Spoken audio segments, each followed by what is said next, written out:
Tenemos la plática Retos en el ejercicio de la profesión médica por el licenciado Abraham Amiud Dávila Rodríguez. Su currícula es bastante extensa. Vamos a señalar algunos puntos. Es un tema muy importante porque pues cada vez las demandas se van a hacer más frecuentes. Él es abogado, egresado de la Universidad de Guadalajara. Creo que necesito lentes. Maestría en Derecho Constitucional por la Universidad de Guadalajara. Autor de cartas de consentimiento informado para cada procedimiento médico. Autor de VHS, expediente clínico electrónico, autor de capítulo del libro La cirugía general y el cirujano, editorial Universidad Autónoma de Querétaro, profesor de diversos cursos de práctica médica segura, el perito en medicina, ponente y conferencista en diversos congresos, cursos, talleres, con temas relacionados con el derecho y la presentación de los servicios de salud. Miembro de la Asociación Nacional de Abogados de Empresa AC, maestro de la Academia de Medicina Legal AC y miembro de la Asociación Mundial de Derecho Médico.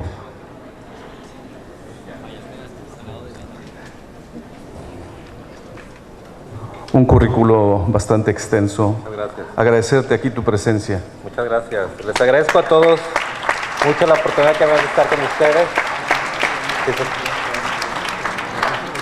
Bueno, quiero felicitar, agradecer al doctor García Galaviz, a UNE, pero especialmente a todos ustedes que están en este momento escuchando estos temas. Quiero comentarles que un alto porcentaje de los casos que me ha tocado atender, el médico, después de enfrentar una crisis emocional ante un evento adverso, me dice: Abraham, si esto me lo hubieran enseñado en mi universidad, seguramente no estuviera en esta situación.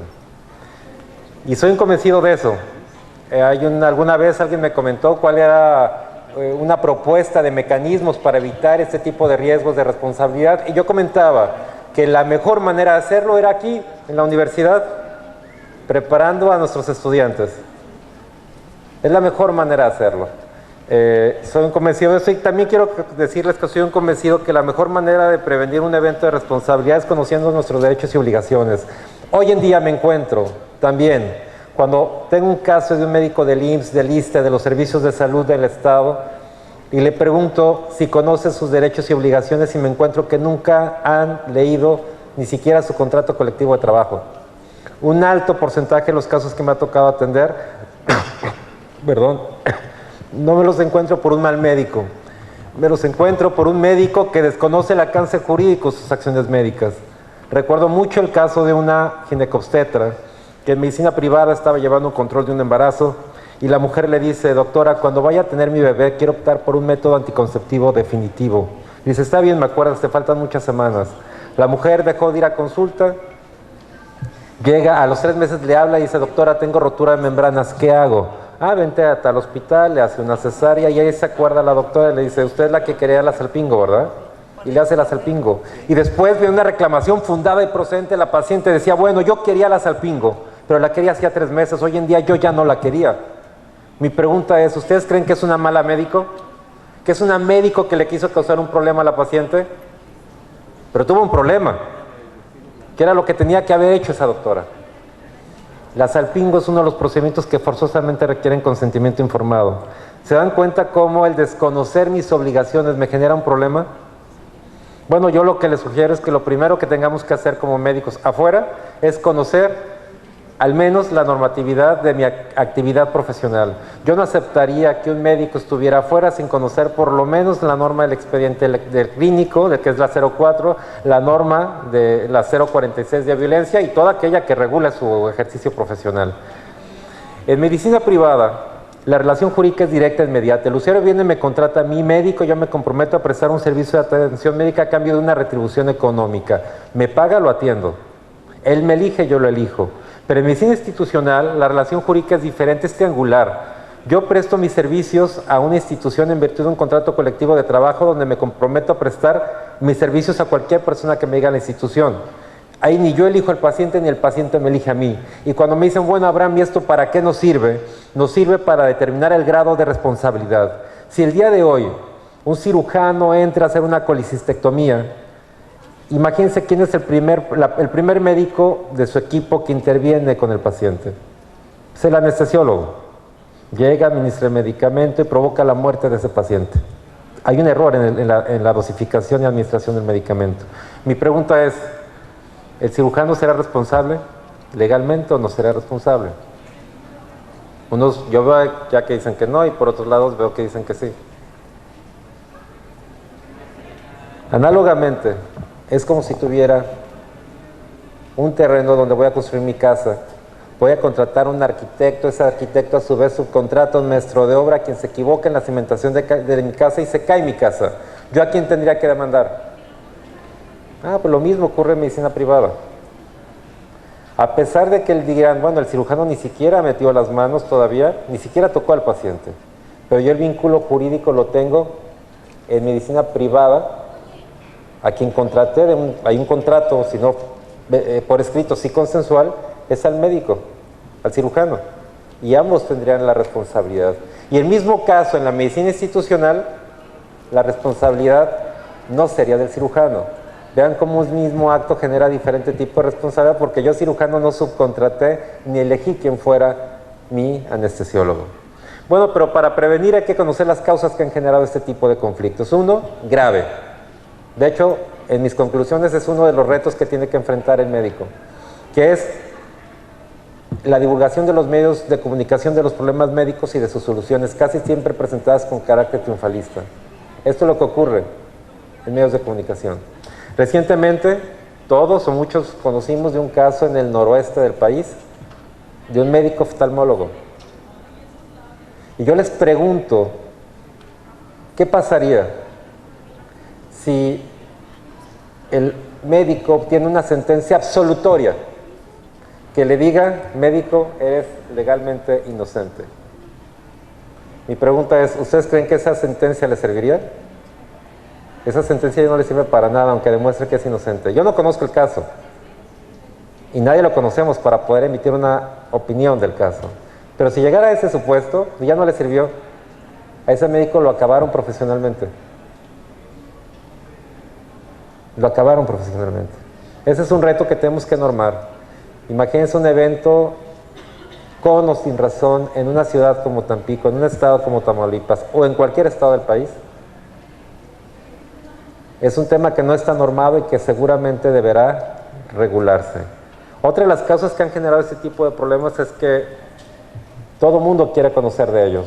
Me encuentro que por un solo caso de responsabilidad he llevado hasta 7 procedimientos legales. Una denuncia penal, civil, conoce la Comisión Nacional, la Estatal de Derechos Humanos, la Estatal y la Nacional de Arbitraje Médico y hasta el órgano de control interno. 7 procedimientos legales por un acto médico no ocurre en ninguna otra profesión. En ninguna otra, y eso tenemos que regularlo. Causa importante, la más importante, la actitud de algunos médicos. Y me dirán, ¿cómo, Abraham? Pues sí. Más del 90% de los casos que yo atiendo, que me ha tocado atender, ¿saben a quién me encuentro que está detrás de la demanda de un paciente? Otro médico. Y el panorama es que llega un paciente a pedir una segunda opinión a la cual tiene derecho y lo primero que le decimos es, oye, ¿quién te estaba viendo? Juan Pérez. No, Juan Pérez era el más burro de mi generación. No asistía a las pláticas de UNE. ¿No? ¿Cómo la ven? Creo que mucho de lo que ocurre lo podemos tratar aquí mismo, se puede solucionar aquí mismo, no son causas externas las que se generan. Los procedimientos legales que nos pueden instaurar son 3, el administrativo, el civil y el penal.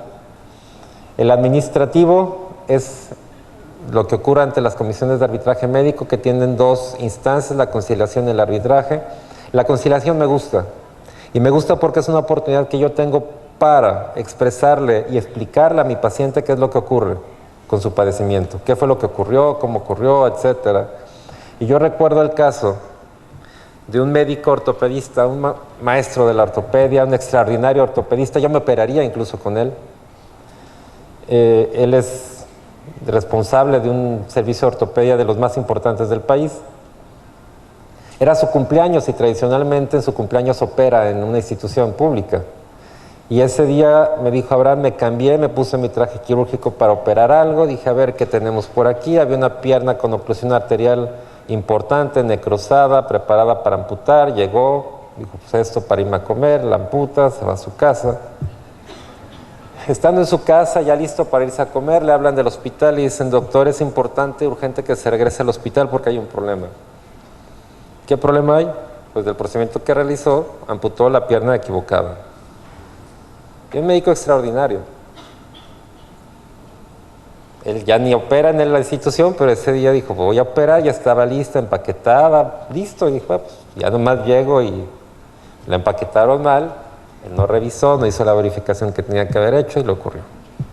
Cuando alguien me dice que él en su vida profesional nunca le va a pasar nada, que es muy cuidadoso, yo hago una reflexión y digo, tenemos no sé cuántos procedimientos se realizan en una institución pública de acuerdo a su especialidad, pero pues los multiplicamos por las semanas, después por las semanas que tiene el año y por los 27 años de servicio, y las posibilidades que todo salga perfectamente bien son bajas, muy bajas.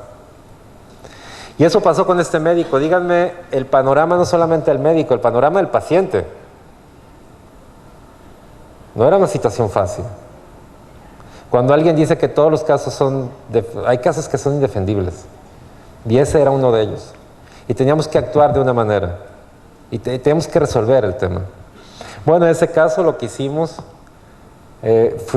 fuimos con el paciente, llegamos a un acuerdo económico importante, hicimos un acuerdo de confidencialidad, se suscribió ante una comisión de arbitraje, y ustedes lo están sabiendo obviamente sin nombres porque se lo estoy platicando.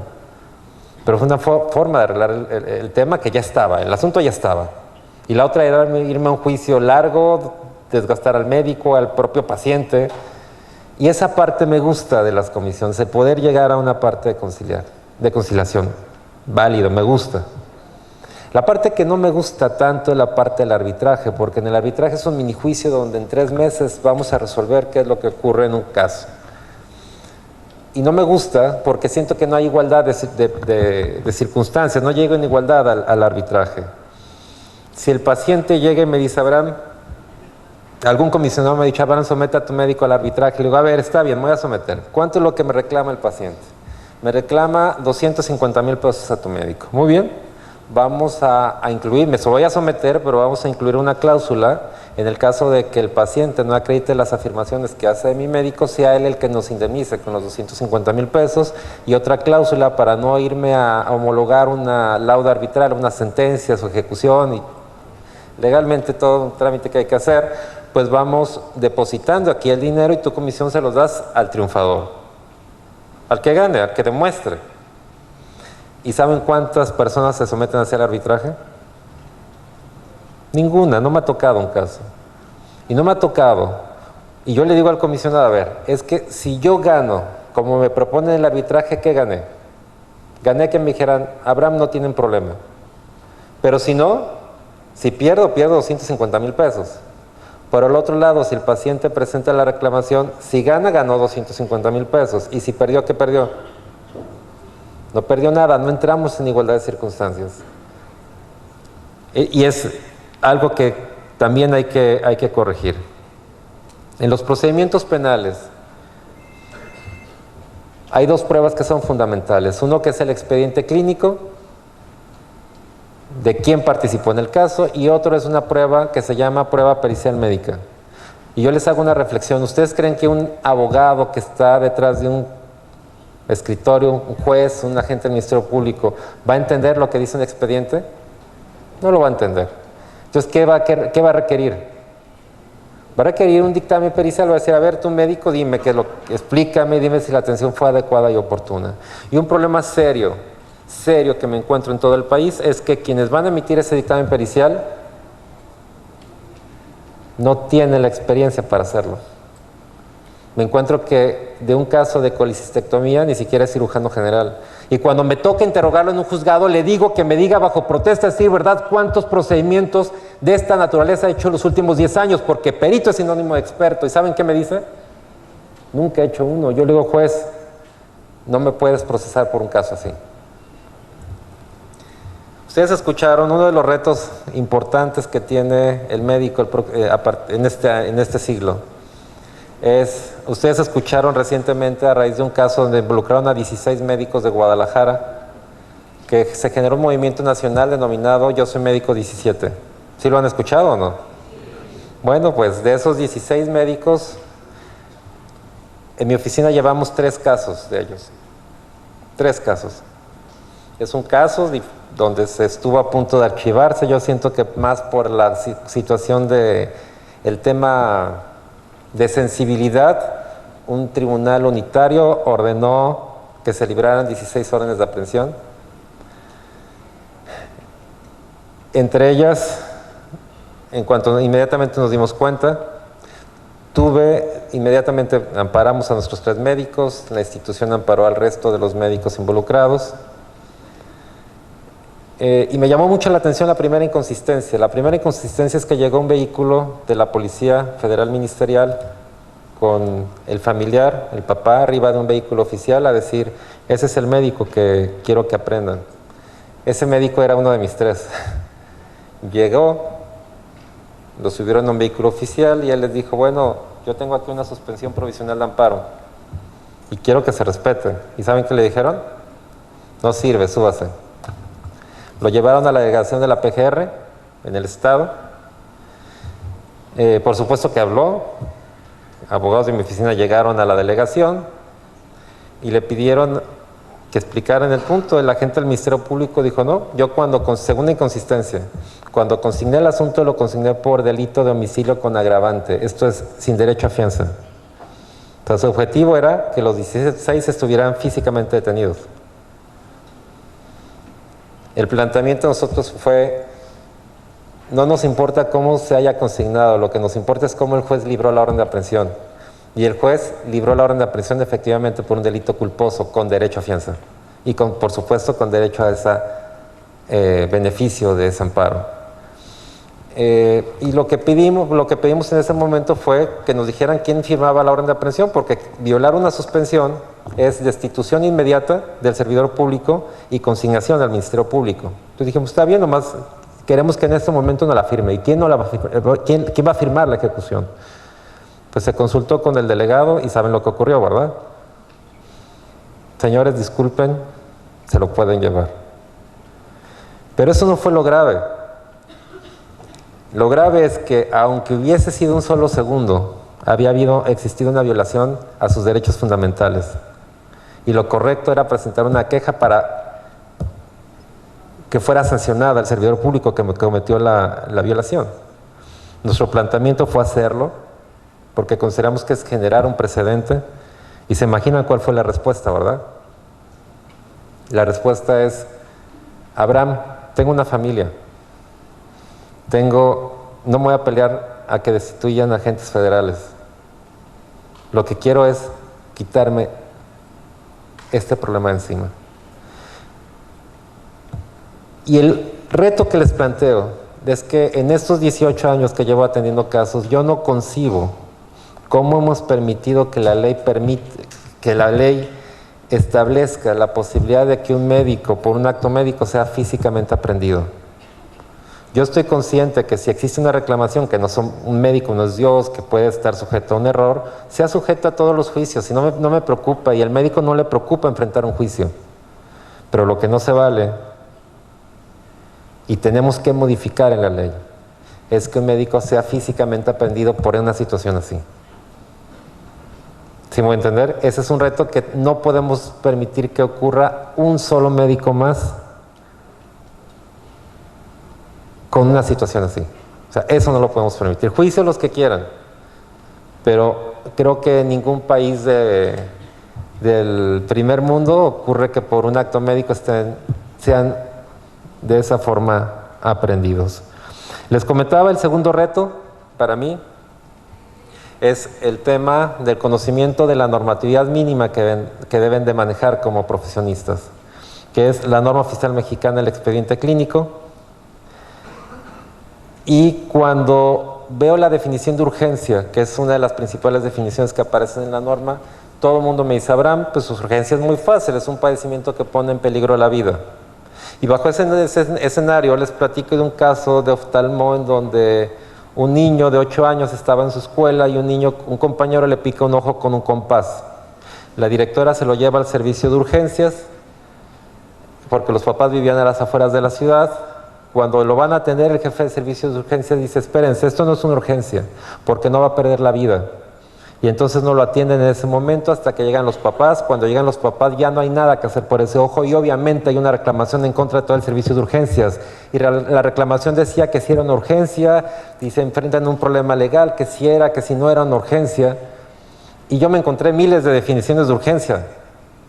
Y podrá haber muchas más definiciones médicas de urgencia, sentidas, etcétera, pero legalmente esta es la definición de urgencia, que es todo problema médico quirúrgico agudo que ponga en peligro la vida, la pérdida de un órgano o una función y requiere atención inmediata.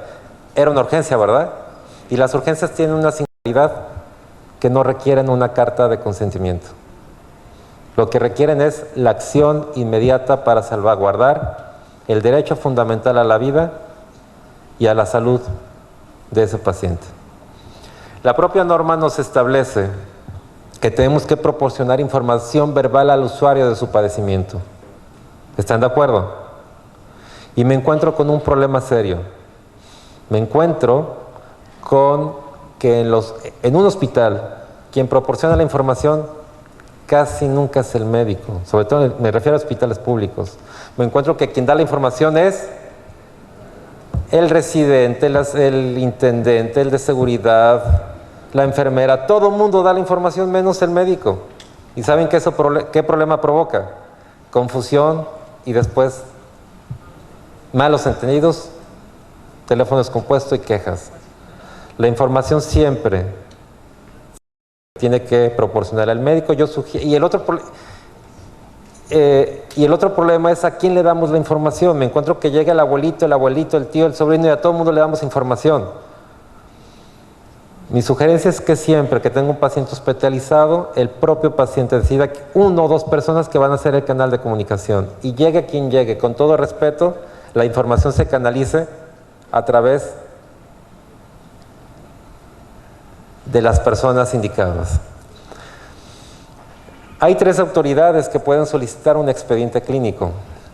4 autoridades: Ministerio Público, Juez, Secretaría de Salud y Comisiones de Arbitraje Médico. No tenemos ningún problema, está muy fácil, ¿verdad? Bueno, yo les sugiero que hagamos un ejercicio. Si todos fueran médicos del Seguro Social y llegara un agente del Ministerio Público y les dijera: vengo por el expediente clínico con motivo del paciente que falleció el día de ayer, que hay una reclamación y que usted atendió, y yo estoy autoridad para solicitarlo, aquí está mi escrito donde dice que yo soy... que lo estoy solicitando, aquí está mi identificación y aquí está la norma. Y vengo por el expediente clínico del paciente X. Hagan una reflexión, ¿lo entregaban o no lo entregaban y por qué? ¿O qué harían? Un alto porcentaje de los médicos de esa institución no sabrían qué hacer. Otros tantos lo entregarían. Yo estoy haciendo una investigación de cuántos expedientes se entregan ilegalmente en el país. Y son muchos más, nomás no lo reportan. De acuerdo al contrato colectivo, el contrato y la ley del Seguro Social, el titular, el dueño de un expediente clínico en una institución es la institución. Y como tal, cuando se solicita, pues no se debería solicitar al médico, se solicita al director de la institución y él decide si se entrega o no, en qué momento, si entrega copias certificadas, si las certifican, etcétera. Pero un alto porcentaje de esos casos se entregan erróneamente, con la consecuencia que de extraviarse un documento, pues tendría esas consecuencias graves en la atención de un caso. El otro tema es la confidencialidad. La norma nos dice que todo en un expediente debe ser tratado con discreción y confidencialidad. ¿Ustedes creen que eso se respeta? Yo lo veo todos los días. Veo que llega en las noticias, paciente politraumatizado, llega al servicio de urgencias y me encuentro al médico diciendo, no, pues seguramente le vamos a amputar ambas piernas, está muy grave. ¿No lo ven todos los días eso?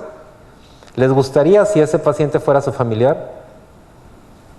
Estamos violando un principio de confidencialidad. Estamos cometiendo un delito que se llama revelación de secretos. Yo no puedo proporcionar información de un paciente si no es con su autorización. Esto es lo más importante. Ya voy a terminar, espero no enfadarlos. Esto es de las cosas más importantes de esta plática. Las notas en un expediente. Yo recuerdo un caso de una mujer que llega embarazada a una unidad de medicina familiar. El médico no detecta foco fetal y dice, se ovitó su bebé. Dice, no, es que yo siento que se mueve.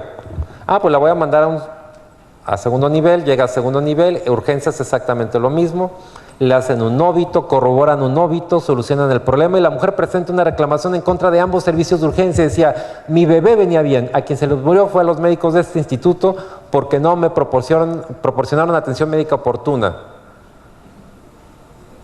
Llega un conflicto legal y me enseña la gente del Ministerio Público el expediente. ¿Saben cuántas notas había en el expediente? No había notas. Dice, se les ovitó a tus médicos. Tuvimos que interrogar a la paciente para que escribiera momento a momento qué le hicieron a esa paciente y el asunto salió adelante. Pero yo les decía, a ver, ¿y si hubiera fallecido la paciente, a quién interrogo? ¿Todo por no haber hecho notas? Sí, me hubiera ido a un procedimiento largo de 2 años donde hubiera tenido que solicitar una exhumación de cadáver, hacer una necropsia al bebé, ver momentos de maceración, etcétera. Pero eso en un juicio de 2 años. ¿Todo por no haber hecho notas? ¿Y qué tal si en lugar de haberlo inhumado lo hubieran cremado? Me quedo sin evidencia. ¿Todo por no haber hecho notas médicas? Hay elementos salvables e insalvables. Los elementos salvables, cuando alguien en la normatividad me dice que no debo utilizar abreviaturas, digo, bueno, yo prefiero que hagan abreviaturas a que no hagan notas. Pero hay elementos insalvables, como las cartas de consentimiento informado. Los consentimientos informados tienen como objeto informar al paciente de cuál es su padecimiento, qué procedimiento le voy a hacer, riesgos y beneficios. Les hago una pregunta, este es el tercer reto del médico, la comunicación con el paciente. ¿Ustedes creen que yo cumplo con este requisito de informar al paciente del padecimiento, procedimiento, riesgos y beneficios cuando yo veo en la mayoría de los hospitales una sola carta de consentimiento con espacios en blanco? ¿Realmente estaré cumpliendo ese objetivo? ¿Qué opinan? Yo estoy seguro que no en todos los casos. Aunque me encuentro un médico que todos los días haga apendicectomías y le dejen 3 renglones, pues no tendrá la memoria para hacer todos los riesgos, tendrá los más frecuentes, los 3 más o los 2 más, pero no todos. Luego entonces estoy convencido que tendríamos que utilizar cartas específicas de consentimiento informado. Y me dirán, Abraham, pero eso es una locura. Bueno, no es una locura cuando se quiere. Yo estaría por lo menos creo que el tema se controlaría si por lo menos cada especialidad tuviera, o cada médico, una carta bien elaborada de los 10 procedimientos más frecuentes, con los más frecuentes que utilicen. Y luego tenemos otro reto, que es la comunicación con el paciente, porque cuando yo le doy esa carta de consentimiento a mi paciente para que la firme, su subconsciente le dice aguas, dice, cuidado, aquí hay algo. Y es un tema humano, el decir cuando me dan a firmar algo. Y tenemos que voltear la tortilla. Tenemos que buscar el mecanismo, cómo generar esa comunicación sin generar ese rechazo. Luego entonces algún día un médico me dice, oye Abraham, vamos generando una carta de consentimiento, ayúdame a elaborarla. Bueno, se elaboró ahí con algunas otras personas y elaboramos esta carta de consentimiento. Es una carta de consentimiento de cole laparoscópica, donde describe el procedimiento, qué hacer, pasos de la operación, algún riesgo, sí, la lesión de vía biliar, uno de los principales riesgos, describe por qué y cómo ocurre, qué alternativas existen, le establece que a pesar de programarse laparoscópica 2 puertos, puede convertirse en abierta. ¿Cómo la ven? En el caso particular de estas cartas de consentimiento, tenemos 600 cartas de consentimiento con acceso en 6 segundos a cada una de ellas. Entonces, mecanismos hay. Yo termino prácticamente con estas dos diapositivas. Una que es mucho cuidado cuando vayan a tener un paciente hospitalizado con alguien que les pida un egreso voluntario. Al paciente que pide un egreso voluntario es un paciente potencialmente reclamante. Es alguien que se va porque no está a gusto. Y saben lo que le van a decir en el hospital donde llegue, ¿verdad? ¿Saben lo que le van a decir? ¿Qué le van a decir? Que lo hicieron mal. Yo recuerdo mucho un caso de un médico donde me dice: Abraham, tengo un paciente de egreso voluntario y no sé hacer un egreso voluntario. Se lo dicté, la paciente se lo firmó. En ese momento se va la paciente, llega a otro hospital y en el otro hospital le hacen una hoja de ingreso. Llega conflicto médico legal y voy con el Ministerio Público con mis 2 notas y le digo: ve mi hoja de egreso y ve la hoja de ingreso. 10 minutos de diferencia y eran pacientes distintos. Parecían pacientes distintos. Si yo no hubiese hecho adecuadamente esa hoja de egreso voluntario, le hubieran dado valor preponderante a esa hoja de ingreso. Por eso es importante saber elaborar esas cosas, hojas de egreso voluntario. Y el otro punto que creo, con el que cierro, que es uno de los retos del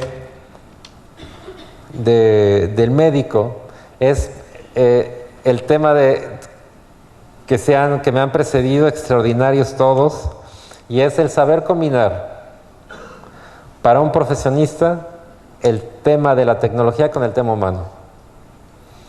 Es un reto poder lograrlo.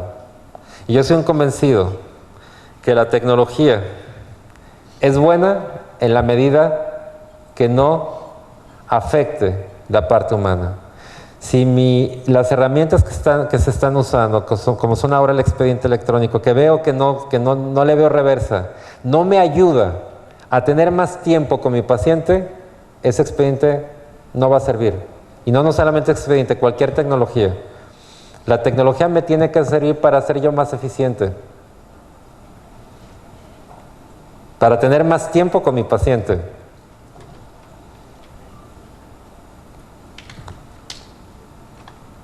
Bueno, eso es lo que tengo que decirles. Espero que no los haya enfadado. Muchas gracias.